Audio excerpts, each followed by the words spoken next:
A ludus was a gladiator school in ancient Rome where men were trained to fight and die in the arena. The term ludus is the Latin word for school. They first existed approximately 2,300 years ago in the early days of the Roman Republic. The gladiators who trained at the ludus came from various backgrounds.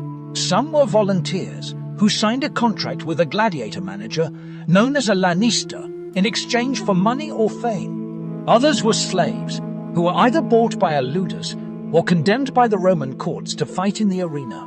These slaves had no choice or rights and were considered as property of their owners. Regardless of their origin, all gladiators had to undergo a rigorous training process at the ludus.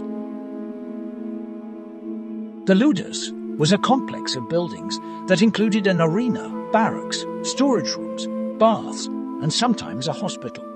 The largest and most prestigious ludus was the Ludus Magnus, built by Emperor Domitian in the late 1st century AD next to the Colosseum. The Ludus Magnus could accommodate up to 2,000 gladiators and had a tunnel that connected it with the amphitheater. The training at the ludus was supervised by a teacher known as a doctori, who was usually a former gladiator or a veteran soldier. The doctori taught the gladiators how to use various weapons, how to fight in different styles, and how to follow the rules and etiquette of the arena. Training was harsh and demanding, as the gladiators had to prepare for any possible opponent or situation.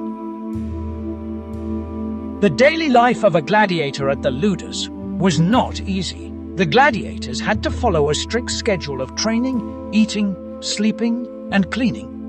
Gladiators lived in cramped cells or dormitories, where they slept on straw mattresses or wooden benches.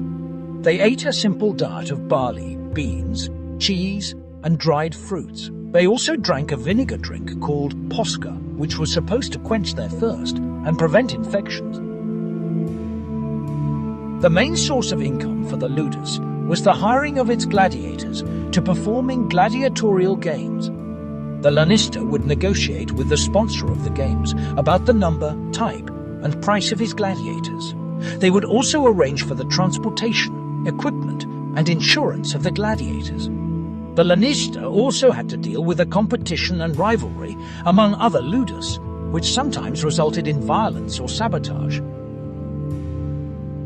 The life expectancy of a gladiator was not very high, as they faced constant risks and hazards. The average career of a gladiator lasted for about 10 years, and the average age of death was around 25 years.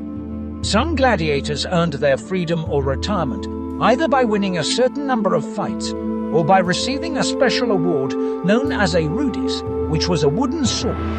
These gladiators could either leave the ludus and pursue other careers or activities, or stay in the ludus as trainers or advisors.